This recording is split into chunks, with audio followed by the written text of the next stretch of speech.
Welcome gamers to this week's vlog, which happens to be vlog number 40.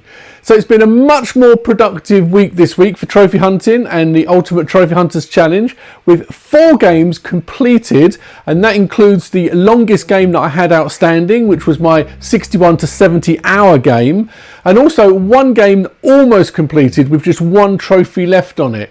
But with time being an extremely valuable commodity at the moment, because there's only 10 days left in the challenge and still a lot of games I've got to get through, without further ado, let's get straight into it and see what I've been playing and what trophies I've been earning. So first up this week is the Platinum on 39 Days to Mars, which completes the letter K for the Platinum name alphabet. The game is set in 1876, where you play as Sir Albert Wicks in this cute little puzzle adventure game, where our protagonist decides to build himself a dirigible spacecraft so as to take a nice little trip to Mars. The trip will take 39 days to get there, as the title suggests, but of course he couldn't possibly leave before having a nice cup of tea and a scone. After solving a couple of puzzles so as to leave the house, board the spaceship and then set sail for Mars, the gameplay evolves around performing various different repairs to your ship by the way of solving different puzzles in little mini games. But of course, in true British fashion, you can't attempt to perform major repairs to your spacecraft without first having your afternoon tea. And with the cobbled together 19th century steam powered spacecraft, then it will become as no surprise to you that things inevitably go wrong every few days. At around day 35, you're also then presented with a kind of boss battle where you have to defeat a space kraken using only your umbrella, before finally arriving at your Martian destination, where of course you can then relax and have another nice hot cuppa. The art style of the game is pretty unique, with a kind of sketched doodle type effect, which I found really appealing, and it can be played in either solo or co-op, where for solo you're actually accompanied by your cat and using similar controls to the Brothers A Tale of Two Sons game, where you control both characters using the same controller, with the left and right thumbsticks controlling a different character each. There is also a trophy for completing the game in couch co-op. However, this can actually be done solo, and what you would do is have 2 controllers, and if you remap the controls of the second controller to make it a bit easier, so that in your right hand you're only using the right thumbstick and right trigger button for one character, and in your left hand in that controller you use the left thumbstick and left trigger button for the main character. The puzzles are not too difficult to work out for the first time, but once you have worked them out, they're actually all pretty quick to complete. The trophy list is combined of doing certain different things to reach 39 times each, along with completing the game in a number of different ways, like for example a speed run of under 30 minutes, or completing the whole game without failing any of the puzzles at all.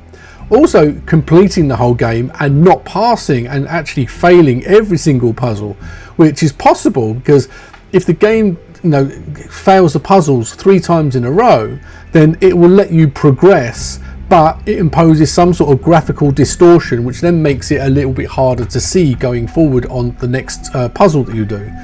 So with all that being said, it's actually still a pretty easy 3 out of 10 game, but I really enjoyed cleaning this one up from my backlog. My second game completion this week was actually to clean up the outstanding Echoes of the Eye DLC for Outer Wilds to get the 100% on the PS5 and bust it from my backlog. If you've never played the main game for Outer Wilds, then you really should look to give it a try. For me, it's right up there as one of my favourite all-time games, and I can't recommend it highly enough. After earning the Platinum for the main game back in March 2024, the Ultimate Trophy Hunters Challenge of busting 50 games from my backlog gave me the ideal excuse to revisit the game and clean up the DLC and earn that 100%. I don't want to say too much about the actual game, as discovering everything about it as you play is where a lot of the enjoyment comes from. However, the DLC is set in the same 22-minute time loop of the main game and takes place in a hidden area known as the Stranger, which can only be seen and accessed in a very specific way for the first time. After which you can then add it to your navigation computer, making return trips to the Stranger on future time loops much quicker and easier. Like in the main game, the trophy list is pretty cool, and just like the main game, it contains this one specific trophy that's actually pretty tricky to earn, with the main game one being to manually land on a space station that's orbiting very close to the sun, and in this DLC, riding the crest of a tsunami wave for 15 seconds on one of the rafts as you are traversing through the river, which took me quite a number of attempts to get before being successful. Overall, I loved going back to this game, and the DLC was great fun to play, and at some point I'm pretty sure I'm going to revisit the game again, but on the PS4, as I can then console stack the platinum. The third game completion and the second platinum of the week was for We Were Here, which is a co-op only game, and so I played through this with Vidbacker to complete one of the special challenges in the Ultimate Trophy Hunters challenge of doing a co-op only game. We Were Here is another puzzle adventure game, but this one is being from the first person perspective. You play as one of two Antarctic explorers who, after getting split up, become trapped in an old castle, whereby the gameplay evolves around working together and solving various puzzles to be able to unlock doors and progress as you try to find a means of escape. None of the puzzles are specifically difficult and are solved by communicating with your colleague. So for example, one of you has to navigate through the castle while the other looks up the solutions to the various puzzles as they're trapped in the library area. Some examples of this would be to describe a specific picture that's hanging on the wall in the room that you're in that will essentially lead to unlocking the door, and you describe that picture to your colleague, who can then look at the sort of gallery of pictures hanging in the library and then give you the code to unlock the door that is associated with this particular picture that you've described. Overall, the game is pretty short and is the first in a series of 5 games. The co-op nature of the game makes it a very enjoyable experience, and I'm probably definitely going to be checking out the other games in this series at some point as well. My fourth game and the third platinum of the week was for Graveyard Keeper, which also completes the 61 to 70 hour time slot in the game length part of the Ultimate Trophy Hunters Challenge. After making a start on the game the previous week, and originally intending to just play a little bit each day over a period of 3 weeks, the game plan got thrown out the window this week when it really got its hooks into me, and I got really addicted to it and I just couldn't put it down. This retro-styled management simulation game with fantasy elements and a medieval setting was absolutely fantastic and has been one of the biggest highlights of the year for me. After being a bit worried that it's such a long game and with so little time left that I may not be able to actually finish it in time, I really immersed myself into the game this week and put in some marathon long gaming sessions, including an all-nighter, as I was enjoying it so much.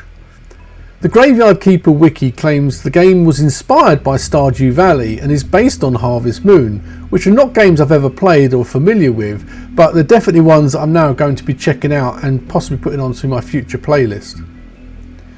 The game begins with you being hit by a car, only to find that upon regaining consciousness you've mysteriously been transported back in time and that you've become the recipient of a small plot of land near a small town that contains a church and its graveyard, which after being abandoned for about 30 years has fallen into a pretty bad state, and so after taking on the role of Graveyard Keeper you work to restore the dilapidated church and its surrounding cemetery. However, your ultimate goal is to not only find out how you arrived at this place, but also to try and find a way of returning home to your loved ones. You look to try and achieve this by talking to various different characters in the local village, but a common theme is that to be able to gather any information, you're first going to need to build up trust with that person, which is done by performing various favours and tasks that they request in exchange.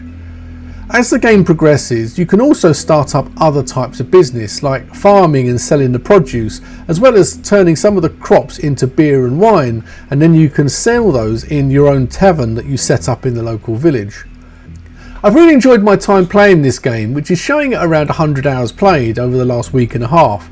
But as is often the case with the way I sometimes have to play, there's going to be including a number of idle time, as I often need to leave the game paused while I go off and do real life chores as well. While playing through the main game, I also consecutively completed most of one of the 3 DLC trophy packs as well, With the platinum now in the bag though, and the game not being on one of my backlog games, there's no real need for me to achieve the 100% right now for this challenge. So I'm going to put the game aside for the next couple of weeks until after the Ultimate Trophy Hunters Challenge is concluded, and then I'll go back to clean it up at that point. Just a quick interruption to the usual vlog is that while I was getting this recorded, I had a visit from a friend of mine who's one of my community members, Boggy B, come in. And while I was on my recent trip to Seattle, I picked up a load of games. You would have seen that in a previous vlog, one of which was for Boggy. So here it is. Thank you very much. Say hello to the viewers. Hi viewers. Just come in on the way back, just drop some Christmas cards off, because obviously it's that time of year. Yep. And picking up my World Championship Baseball, which obviously in television. Yep. Excellent game. And just to say hello to Dal, and then heading back off again. So, and I think with all that being said, happy Christmas, Boggy. Happy Christmas. And happy Christmas to everyone out there that's watching. Yeah, have a good one, guys. Plenty of retro gaming, please. Take care. Less trophies. So let's now do a quick recap of all the trophies that I've earned this week using PSN Profile's trophy log. And you can see last Sunday, I went back on in the evening to get that final trophy that was outstanding on the 39 Days to Mars, where I couldn't quite get it in time before last week's vlog. And that got me the platinum, and that was for making 39 cups of tea. Then I went on to a co-op session with Vidbacker on We Were Here. And I went through that until we had our first playthrough completed. Then I went on to the Kayak VR Mirage, which is essentially trying to test out how viable is it for me to get that completed before the end of the challenge, as it's going to be my VR game, or PSVR 2 game, and also a backlog game, as well as the K for my alphabet. But I've got one trophy on there, but I think it's going to be quite tough to get that game platinumed. It's still got a lot to do on it, but I'll see how I get on in another session this week. I then moved on to the Outer Wilds Echoes of the Eye DLC to get that cleaned up to 100%, and really enjoyed my time playing the DLC for that. It's such a fantastic game. I then went on to the Asterix and Obelix Triple XL, which, if you remember from last week's vlog, is the game that I had got through the game no problem, but then I was having a problem with all of the gold medal challenges, and the difficulty spike in it was unbelievable. But I persevered, went back to it, and over a couple of days I managed to get enough practice in to get all of the gold medals that's required. That just leaves one trophy outstanding now, which is essentially for basically doing the co-op version of one of the medals, and that is just waiting for someone to visit over Christmas and hopefully be able to get it with them. I went back on to We Were Here for the second co-op session of the week, and we managed to essentially get the platinum on the game for that. That then freed up my time to dedicate the rest of the week to Graveyard Keeper. So I got back into that and essentially just played that all the way through until I got the platinum. And as you can see, the odd trophy amongst it is for the DLCs. And as I was sort of waiting for the different days to cycle through to sort of progress the next quest by meeting a specific character, I was going off doing sort of various different things, and a lot of those were satisfying DLC trophies. So I got a fair few of the DLCs for one of the DLCs that's outstanding. But as I've now secured the platinum on that in the early hours of this morning, essentially I'm going to put that to one side until after this challenge, and then I'll go back and clean up the rest of the DLCs, because there's no real benefit to the Ultimate Trophy Hunters Challenge for me getting those DLCs done this time, because it wasn't a backlog game. So I'm going to move on to a different game now and see how far I can get in the challenge. As you can see from here, it's put me at 338 platinums, but let's take a little bit closer look at all of the stats that I've got remaining on the Ultimate Trophy Hunters Challenge.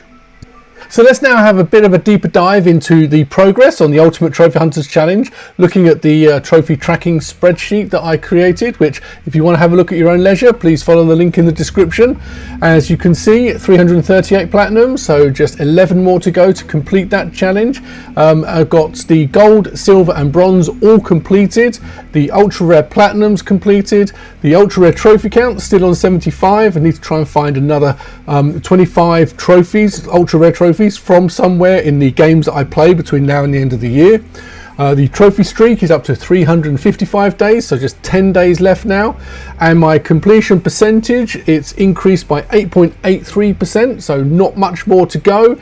And it's currently sitting at 86.23.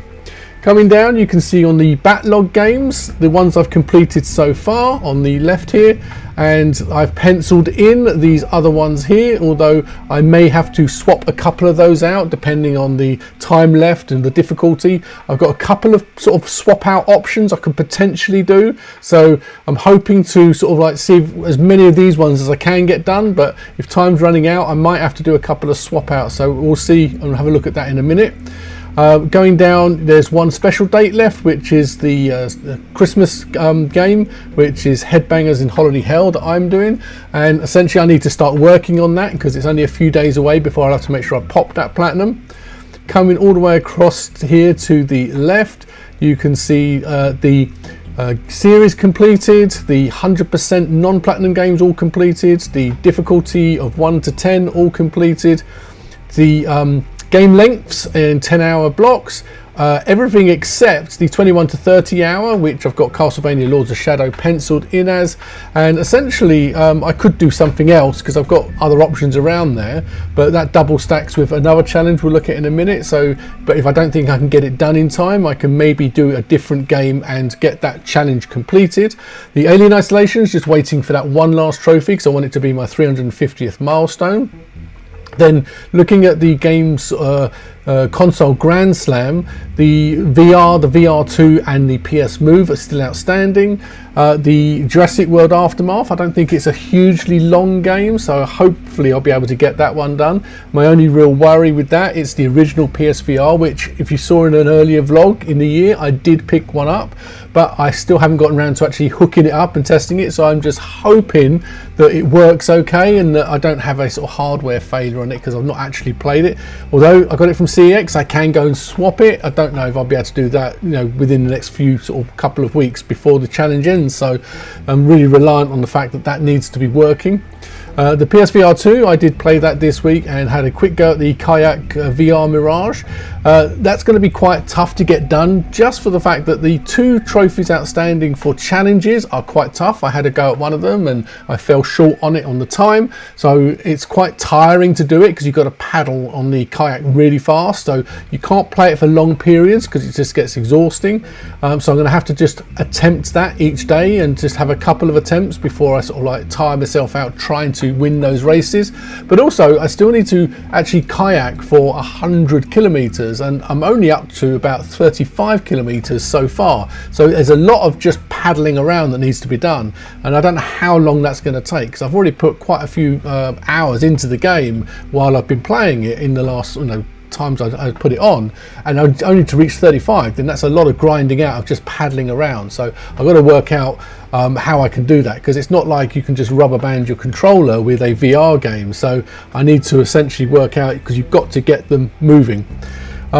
Then for my PS Move, I'm looking at Sorcery on the PS3. So again, I know the Move works because I did a Wonderbook game earlier in the year, and I just wanted to do a different style of game. I could potentially do another Wonderbook game because they are Move games as well, so it sort of doubles up, but I wanted to have different ones, a bit of variety. So I'm still hoping I can get that one done.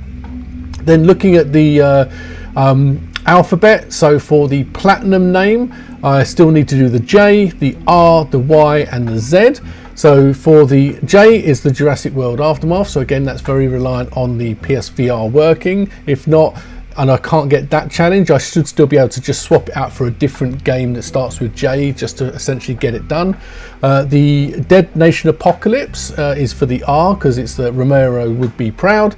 I've got a co-op session essentially tomorrow on that, which is be Monday, with Vidbacker, because we've got one level left to do in co-op, and when that's cleared I can then crack on with the rest of the game doing all the solo stuff. And then we've got the Y and Z. For the Y, I've got a PS Vita game on the Lego Marvel Superheroes Universe in Peril, which I just need to sort of keep chipping away at. Good thing about the Vita is I can just do that when I'm doing other things, like if I'm having a 5-minute break for something, I can just quickly do it. And Lego games suit themselves to that. You can turn on, play for 5 minutes and then put it back again. And then the other one that could be problematic is my Z is for Zombie Overlord on Zombie Tycoon 2. I put that game down because I was struggling with it, and I don't know if there's any other quick Z games that I could do if I have to swap that one out at all. The other problem is that also is for one of my genres, so I've got to try and just get good at it and get through it. Going over to the alphabet for the game name, so I just have the K, N and the number. So K is the Kayak VR2 Mirage, so essentially that's the one I've just got to try and keep doing a little bit each day, because I can't do all that in one day because it's just too tiring to do the amount that's left on it, so I've got to just keep chipping away at that. For N, I've earmarked Need for Speed Most Wanted. The problem is that's still got quite a few multiplayer trophies, and there's still a lot of grinding to do on the solo, so I just don't know on the time. So I might swap that out for a different end game that might be shorter, which will save me a bit of time, but that'll be a new start. And the problem is that although that'll get the alphabet done by doing a shorter game, it means that I still have a backlog game that I need to do, so I'd have to replace it with another backlog game. It'll be a different letter, so that means adding another game, so it'll be doing 2 instead of 1. So it just comes down to what other backlog game I could potentially do that would also be fairly short, or hopefully short, and I do another shorter game to get the N and the backlog game at the same time. And then the last one is the number, which is 1979 Revolution Black Friday.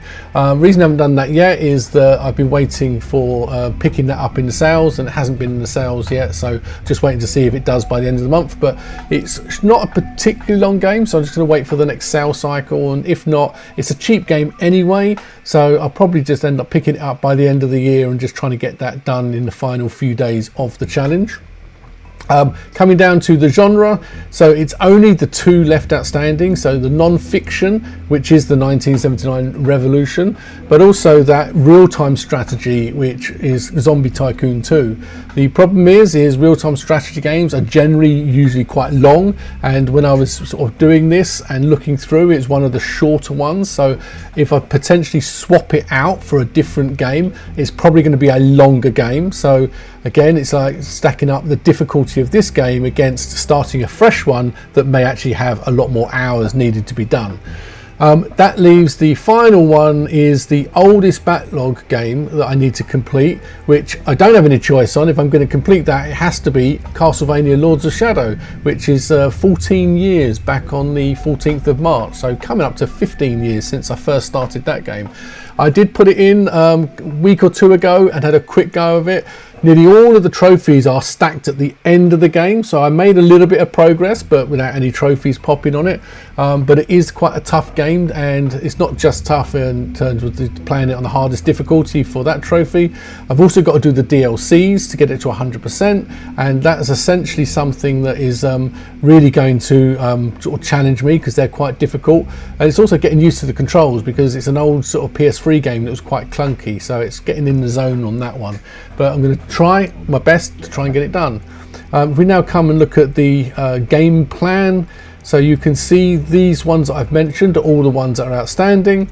Again, possible to swap some out, but I've got to be mindful of any that I swap out. I need to make sure that I replace any of the challenges it's doing. So essentially, again, Need for Speed, although that one there is doing the backlog game, as you can see, it's got 36%. It's also my N, so just swapping it for another backlog game would then leave the N not done, so I'd have to make sure I get another game done. And all of these are doing either sort of letters, Grand Slam, or sort of special challenges, so I don't have a lot of flexibility to swap, but there is a potential. So you can see from here, I can't swap Castlevania Lords of Shadow because that's the oldest backlog game, so I need to actually get that one done. Dead Nation is one that I'm confident in doing because I've played it and got the platinum on a different stack in the past, and I'm nearly there with the co-op, so I'm pretty sure I can get that one done.